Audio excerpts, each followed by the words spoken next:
Hi everyone, कैसे हो आप सब लोग। आपका स्वागत है आपके अपने चैनल बर्मन एजुकेशन पॉइंट में। दोस्तों, जैसे कि मैंने सुबह एक कम्युनिटी पोस्ट में डाला था कि जितने भी आपके क्वेश्चन होंगे वे आप अपने मुझे क्वेश्चन भेजना, मैं शाम को एक वीडियो बना दूंगा कम्प्लीटली। तो उसमें से कुछ मैंने सिलेक्टेड किए और कुछ वीडियो से सिलेक्टेड किए, मतलब कुछ जो मेन मतलब जो बताने ज़रूर थे मैंने क्वेश्चन सिलेक्टेड किए और उसी के ऊपर मतलब सभी का आंसर दे दिया है। तो चलिए दोस्तों, वीडियो को लास्ट तक देखना, मोस्ट इंपॉर्टेंट वीडियो है। और हाँ, उससे पहले एक रिक्वेस्ट ये भी है, अगर अभी तक चैनल सब्सक्राइब नहीं किया तो चैनल को सब्सक्राइब जरूर करना और वीडियो पसंद आई तो लाइक भी कर देना, क्योंकि इस चैनल पर चौधरी चरण सिंह यूनिवर्सिटी, ओनली चौधरी चरण सिंह यूनिवर्सिटी से रिलेटेड न्यूज ही आती रहती है और मोस्ट इंपॉर्टेंट न्यूज यहाँ पे अपडेट मिलती है। तो चलिए दोस्तों, कर दीजिए चैनल को सब्सक्राइब। तो चलिए दोस्तों, लेते हैं पहला क्वेश्चन। तो पहला क्वेश्चन है निकुंज चौधरी का। ये पूछ रहे हैं प्रैक्टिकल कहाँ से लिखे। देखो, मैं आपको सबसे बेहतरीन तरीका बता रहा हूँ। आपको क्या करना है, अपने लैब असिस्टेंट के पास जाना है और उसे 20 रुपये देने हैं और वहाँ से कोई सी भी क्लास की BSc first year, second year, third year जो सी भी फाइल लेनी है वो आपको उठा के दे देगा। चाहे आप 2 ले लेना फिर 3 ले लेना। मैं तो कम से कम 10-12 उठा के ले आया था उसको पूछ के और फिर रब कार्य किया था। तो नहीं तो अदरवाइज़ आप ऐसे कर सकते हो, किसी इधर स्टूडेंट से ले सकते हो, कुछ भी कर सकते हो, लेकिन सबसे अच्छा तरीका है असिस्टेंट के पास से, वहाँ से अच्छी मिल जाती है। तो नेक्स्ट क्वेश्चन है अर्जुन शर्मा का। ये पूछ रहे हैं कि सुना भाई, मैथ के 3 पेपर होते हैं, तीनों में से अगर 2 पेपर मिला के 66 आ जाए तो पास हो जाएंगे। भाई साहब, मैं आपको बता देना चाहूँगा, मैथ का 200 नंबर का होता है और फिजिक्स का भी 200 नंबर का और केमिस्ट्री का भी 200 नंबर का होता है। इसमें से प्रत्येक में 66 चाहते हैं, यानी 200 में 66। इसमें से चाहे आपके 2 में मिला के 66 हो जाए, चाहे तीनों में मिला के हो जाए, कैसे भी करके आपको 66 लाने हैं। और जो 1 नंबर का मतलब एक अलग पेपर होता है भारतीय संस्कृति और राष्ट्रगुरु को 100 नंबर का होता है, वो सेपरेट होता है। उसमें तो 80-85 के लगभग ऐसे ही नंबर आते हैं, बट इसमें से आपको 66 लाने होते हैं। और मैं आपको बताना चाहूँगा, केमिस्ट्री और फिजिक्स का तो इतना अच्छा प्रोसेस है, क्योंकि 50 नंबर का तो प्रैक्टिकल होता है, बाकी आपको 150 में से 66 से भी कम लाने होते हैं। उसी का एवरेज निकाल लो 66%, यानी 150 का 66% जितना भी होगा उतने नंबर लाने होंगे। इसमें 66 से भी कम लगभग 50 ही लाने होते हैं। ऑलरेडी जो 16 नंबर है वो प्रैक्टिकल से मिल जाते हैं। तो बढ़ते हैं नेक्स्ट क्वेश्चन की ओर। तो नेक्स्ट क्वेश्चन पूछ रहे हैं हर्ष शर्मा। ये पूछ रहे हैं भाई, चित्रा के मॉडल कैसे रहेंगे। भाई साहब, मैं जितनी भी बार कहता हूँ ओनली ऑन चित्रा के मॉडल पर ही फोकस रखता हूँ, क्योंकि अभी तक जो चित्रा के मॉडल टॉप 10 में से मतलब एक तरीके से टॉप ही कहूँगा मैं, क्योंकि चित्रा में से यार सब कुछ चित्रा में से ही देखने को मिलता है और उसकी लैंग्वेज बहुत अच्छी लगती है मेरे को। तो भले ही उसमें क्वेश्चन थोड़े हार्ड पड़ेंगे, क्योंकि यार जो अच्छा होता है उसमें थोड़ा हार्ड ही पड़ेंगे, बट मेरे को तो वही अच्छा लगता है। बाकी अगर मैंने अदर मॉडल देखे हैं, उसमें क्या देखा है मैंने, बहुत छोटा सा मॉडल है, बारीक सा, यार क्या कवर कर लोगे उस बारीक से मॉडल में से। और चित्रा में से आप एक फेरी रपली भी पढ़ोगे, मतलब स्टार्टिंग से लेकर लास्ट तक, मैं ये नहीं कह रहा रटना भी नहीं है, स्टार्टिंग से लेकर लास्ट तक एक फेरी पढ़ दिया, फिर दूसरी बार पढ़ो, बहुत कुछ आपके दिमाग में आ जाएगा। तो चलिए बढ़ते हैं नेक्स्ट क्वेश्चन की ओर। तो भाई नेक्स्ट क्वेश्चन है, ये है साहिल कुमार। ये पूछ रहे हैं भाई, फॉर्म कब जमा होंगे। देखो भाई, मैंने आपको पहले बता दिया कि शायद आज तो छुट्टी थी या नहीं, वो तो देखो आपको पता होगा, कॉलेज में जाते होगे। बट जो फॉर्म जमा करने की कॉलेज में लास्ट डेट है वो 1 अप्रैल रखी गई है। 1 अप्रैल तक आप अपने फॉर्म जमा कर सकते हो, यानी कि अगर मैं आज की बात करूँ, आज तारीख है 30, कल को भी आप जमा कर सकते हो और परसों का भी आपके पास टाइम है, परसों तक जमा कर सकते हो। हालांकि ये बात पता आपको करनी पड़ेगी कि आपकी छुट्टी कितने दिन की है, ये मेरे को नहीं पता। शायद आज की छुट्टी थी, बट कुछ स्टूडेंट आज भी गए थे जो मेरे को बोल रहे थे कि शायद कॉलेज नहीं खुल रहा होगा, वो आपको ही पता करना पड़ेगा। मैं आपको बता सकता हूँ लास्ट डेट 1 अप्रैल है। तो नेक्स्ट क्वेश्चन की ओर बढ़ते हैं। तो नेक्स्ट क्वेश्चन है, any idea LLB first semester वालों की एग्जाम डेट शीट कब आएगी। ये पूछ रहे हैं मुस्कान जिंदल। तो देखो, मैं आपको बता देना चाहता हूँ, LLB की जो फर्स्ट ईयर सेमेस्टर की वो डेट शीट आएगी, वो लगभग 10 के लगभग आएगी, यानी कि जब स्टार्ट हो जाएंगे एग्ज़ाम तो शायद तब आएगी वो। और जो आपके पेपर है वो जल्दी होने के उसमें होंगे, लगभग 23-24 के लगभग आपकी मतलब वो डेट शीट आएगी, मतलब डेट शीट पहले आ जाएंगे, लगभग 23-24 के आपके पेपर स्टार्टिंग होंगे। क्यों होंगे, क्योंकि एक महीने की हमारे UG के जितने भी कोर्सेज है उनके एक महीने के बीच में छुट्टी है, उसमें आपने देख लिया होगा, उस टाइम आपके कवर होगा और जो आप पेपर हो जाएंगे उनकी कापियाँ चेक होगी, क्योंकि साथ साथ कापियाँ भी चेक होनी। तो अभी के लिए आप बेचिंत रहे, लगभग 10 के लगभग आपकी डेट शीट आएगी। तो बढ़ते हैं नेक्स्ट क्वेश्चन की ओर। तो भाई नेक्स्ट क्वेश्चन है लाइफ टाइम मोटिवेशन। वैसे ये क्वेश्चन मेरे को लेना नहीं था, पर बताने में क्या जा रहा है। ये पूछ रहा है भाई कहाँ से हो भाई। तो भाई मैं आपको ऑलरेडी बता दूं कि मैं भाई सहारनपुर से हूँ। और सिर्फ यही नहीं, कुछ दिनों बाद आप मुझे सब जानने लग जाओगे, सिर्फ इस चैनल के माध्यम से नहीं बल्कि अलग चैनल के माध्यम से, तो वो आपको देखने को मिल ही जाएगा। तो बढ़ते हैं नेक्स्ट क्वेश्चन की ओर।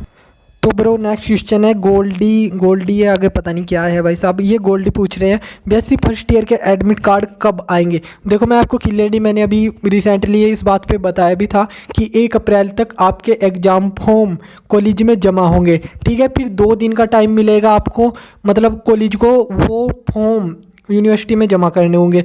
तो इन 2 दिन के बाद लगभग 4 या 5 में आपके एडमिट कार्ड रिलीज हो जाएंगे। यहाँ तक कि अगर मैं बात करना चाहूँ, मतलब इतना तो टाइम लगेगा ही, 1 से पहले तो नहीं आएंगे, क्योंकि 1 अप्रैल तक कॉलेजों में जमा होंगे। जब तक कॉलेजों में फॉर्म जमा नहीं होते तब तक एडमिट कार्ड नहीं आ सकते। और 1 यानी कि 3-4 तक आपके एडमिट कार्ड आ जाएंगे। तो बढ़ते हैं नेक्स्ट क्वेश्चन की ओर। तो नेक्स्ट क्वेश्चन है वंदना का। देखो ये पूछ रही है सर मेरा तो कॉलेज अलॉट नहीं हुआ। देखो ये सबसे सीरियसली प्रॉब्लम है, क्योंकि अभी तक जितने भी है जो मतलब कॉलेज अलॉट हो चुके हैं बट इनका कोई नहीं हुआ। देखो उसके 2 रास्ते होते हैं। एक तो डायरेक्टली मैं आपको जीमेल बता दूंगा अगर आप मतलब इंटरेस्टेड हो, लेकिन मैं उससे पहले एक कारण बताता हूँ। देखो हम जीमेल तो कर देंगे, हमारे पास 2 दिन का टाइम है। यूनिवर्सिटी वाले जितने भी वहाँ के मतलब कर्मचारी हैं, असिस्टेंट वगैरह हैं, वे पढ़ भी लेते हैं जीमेल वगैरह, बट वे क्या है कि एकदम से सोल्यूशन नहीं करते। और आपके पास है 2 दिन का टाइम, आप मतलब मेल भी कर सकते हो उन्हें। ये तो हो गया मतलब एक मतलब टेम्परेरी। अगर आप परमानेंट सोल्यूशन मतलब इसका चाहते हो तो आपको यूनिवर्सिटी जाना ही जाना पड़ेगा। देखो आपके पास सिर्फ 2 दिन है। बट ये अगर मैं बात करनी चाहूँ, अगर आपने रजिस्ट्रेशन तो कर ही दिया है ना, तो कॉलेज अलॉट नहीं हुआ तो कुछ ना कुछ गलती हुई होगी, चाहे यूनिवर्सिटी की तरफ से हुई हो चाहे आपकी तरफ से। बट इसका जो परमानेंट सॉल्यूशन मिलेगा वो यूनिवर्सिटी के में ही जाके मिलेगा। और लास्ट डेट है कॉलेजों में फॉर्म जमा करने की 1 तारीख। बट आपकी तो प्रॉब्लम है, आप अगर 2 को भी जाओगे ना तो 2 को भी ये प्रॉब्लम सॉर्ट आउट हो जाएगी। लेकिन मैं तो यही कहना चाह रहा हूँ, देखो ज़्यादा किराया नहीं लगता बट एक दिन बरान ज़रूर होता है। आपको सिर्फ 80-90 रुपये ऐसा ही समथिंग कुछ किराया है मेरठ तक का। बाकी वहाँ से आराम से बस मिल जाती है, आप जा सकते हो। लेकिन ये थोड़ा सीरियसली प्रॉब्लम है अगर आपको लगता है कि हाँ मेरे को ये साल गंवाना नहीं है उसलिए। तो नेक्स्ट क्वेश्चन है रोहित का। देखो ये मोस्ट इंपॉर्टेंट क्वेश्चन है। सर मैंने BSc first year regular Meerut college से कर रहा हूँ, अगर मैं केमिस्ट्री और मैथ में फेल हो जाऊँ तो क्या मुझे सेकंड ईयर में प्रमोट नहीं किया जाएगा? बिल्कुल भी नहीं किया जाएगा। वैसे ये एक टॉपिक बहुत अच्छा मिला मेरे को आज, मैं इस पर कल को एक कंप्लीट वीडियो बनाऊंगा। देखो इसमें क्या है, जैसे अगर आप 2 सब्जेक्ट में फेल हो जाते हो तो अब आपकी EX लग जाती है। अगर एक सब्जेक्ट में फेल हो, जैसे PCM मेरे पास मैथ में फेल हो गया तो मेरे को नेक्स्ट ईयर मतलब सेकेंड ईयर में बैठा दिया जाएगा। बट जो 1 ईयर होगा ना मेरा, मतलब सॉरी 1 ईयर बता रहा, एक सब्जेक्ट जैसे मैं 2 में पास हो गया 1 में फेल हो गया, मैं सेकेंड ईयर में तो चला जाऊंगा। बट जो 1 सब्जेक्ट में फेल हूँ सेकेंड ईयर में उसका पेपर होगा, उसे बोलते हैं हम बैक। तो यही होता है बैक में अंतर। अगर आप 2 में फेल हो तो आप फेल हो, उसे बोलते हैं EX लग गई, उसमें फिर आपको फर्स्ट ईयर में ही रहना पड़ता है। अगर 1 में लगी है तो आप सेकंड ईयर में जाओगे बट उसकी बैक दोगे, उसे ही बैक बोलते हैं, सेकंड ईयर में उसका पेपर हो जाएगा। तो बढ़ते हैं नेक्स्ट क्वेश्चन की ओर। तो नेक्स्ट क्वेश्चन है सर EX और बैक में क्या डिफरेंस है? ये रोहित का ही क्वेश्चन है। तो देखो मैंने अभी क्लियर किया गया है। अगर आप फर्स्ट ईयर में हो, जैसे आपके पास PCM है, अगर आप 1 में फेल हो गए तो आप नेक्स्ट ईयर चले जाओगे, सेकंड ईयर में आप चले जाओगे, पास हो जाओगे। बट उसकी आपको बैक देनी पड़ेगी, यानी उसका जिसमें फेल हुए उसका पेपर देना पड़ेगा, इसे बोलते हैं आपकी बैक लग गई। और EX क्या होता है? EX होता है जैसे आप फर्स्ट ईयर में हो और 2 में फेल हो गए तो आप फेल ही रहोगे, इसे बोलते हैं EX। फिर आप फर्स्ट ईयर में ही रहोगे और फर्स्ट ईयर के जितने भी सब्जेक्ट है उनकी कंप्लीट आपको पेपर देने पड़ेंगे। बट बैक में ऐसा होता है सेकंड ईयर के दोगे आप, बट उसी एक पेपर दोगे, जो फेल होगा उसका बैक भरनी पड़ेगी, बाकी सेकंड ईयर के सभी आपको देने पड़ेंगे पेपर। तो नेक्स्ट क्वेश्चन की ओर बढ़ते हैं। तो भाई नेक्स्ट क्वेश्चन है विवेक कुमार का। ये पूछ रहे भाई मेरे पास फाउंडेशन कोर्स की अंबिका मॉडल पेपर बुक है, लेकिन टीचर ने कहा है कि मॉडल पेपर के साथ साथ बुक भी पढ़ो, तो भाई प्लीज़ बताओ कि मैं कौन सी बुक सही रहेगी। तो भाई साहब मैं तेरे को तो पहले बताना चाहूँगा कि जो फाउंडेशन कोर्स होता है उसकी तो तुम यार बुक पढ़ने की बात कर रहे हो और टीचर भी आपको सजेशन कर रहा है कि बुक पढ़ो। तो भाई मैं एक बात क्लियर करना चाहूँगा, इसकी बुक तो छोड़ो, इसका मॉडल पेपर भी नहीं पढ़ता कोई। हालांकि यही वो है जिसके 100 नंबर जुड़ते हैं, बट रियलिटी क्या है, जब बच्चों का पेपर होता है ना ये, तो उसी रात पढ़ते हैं और नंबर 85 आते हैं 100 में से 85, क्योंकि टिक मार होता है। 10 चैप्टर है, मतलब एक तरीके से पढ़ के इधर जाते हैं और वहाँ जाके बहुत सिंपल है यार। और तुम इसकी बुक पढ़ने की बात कर रहे हो, इसके तो मॉडल भी कोई नहीं पढ़ता, मतलब उसी दिन पढ़ता है, एक दिन पहले ही देख लेना। अगर आप भी इसका मॉडल लेके आ गए होगे ना, मतलब अगर आपके पास भी होगा, आप उसको नहीं पढ़ोगे, बट जब भी पढ़ोगे जिस दिन पेपर होगा।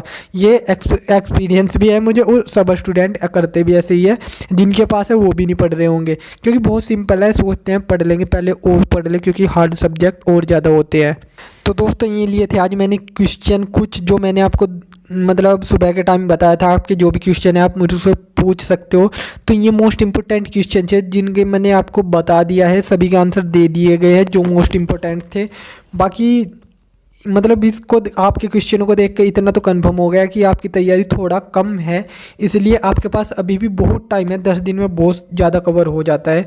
इसलिए आप अभी अपनी तैयारी पढ़ते रहो, जारी रखो। कुछ भी प्रॉब्लम हो तो आप कमेंट बॉक्स में कर दिया करो। और थोड़ा कुछ तो मैं आपको बता ही देता हूँ, मतलब तैयारी तो आपको ही करनी पड़ेगी। अगर मैं कुछ बता भी दूंगा, तैयारी तो आप ही को करनी पड़ेगी, पढ़ना आप ही को पड़ेगा। तो चलिए दोस्तों, वीडियो पसंद आई होगी, चैनल सब्सक्राइब जरूर करना। अगर वीडियो पसंद आई तो लाइक भी कर देना। चलिए दोस्तों, मैं मिलता हूँ नेक्स्ट वीडियो, तब तक के लिए वंदे मातरम, जय हिंद।